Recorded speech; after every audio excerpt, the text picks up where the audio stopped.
Hey everyone, just thought you'd like to see an unboxing of the terrain box that we got through this month.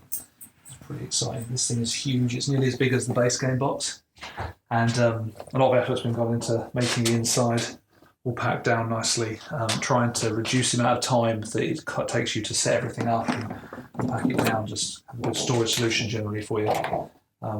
So over here you can see we've got two very massive one-piece houses.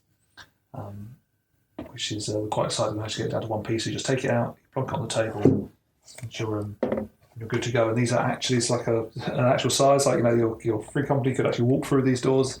It's all the right sizes. It looks really nice. Then we've got over here we've got some nice walls. So we've got a whole bunch of walls that the game comes with. These are really thick, very heavy. And you're going to be using those. So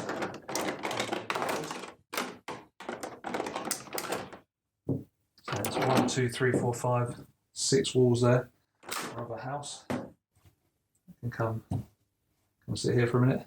And then we've got the trees, so I'll show you how the trees work.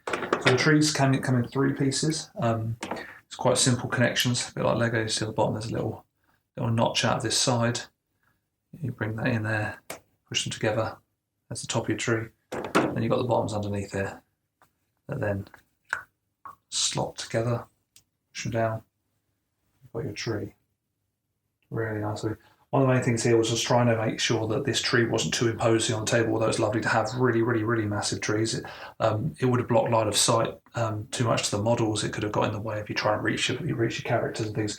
So we had to carefully design something that would just sort of fit into the 3 hex base that it sits in, and also really give a feel of the deep wood, all these vines and corruption and things, but at the same time not getting in the way of you actually playing the game.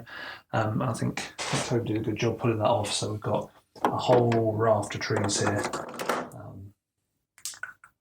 and that's pretty much the box. But I'll just put these together so you can see just how much terrain you get with this thing. This is a huge amount of plastic. It's all very solid and very heavy, and you're going to use these in all kinds of variety of situations when you're going through the chapters.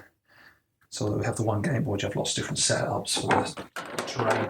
Obviously in this game the terrain is actually very much a part of the gameplay, so you're when you're playing the game you're able to run into it, you're going to be knocked back into it, you can lose hit points or make your enemies lose hit points running into them.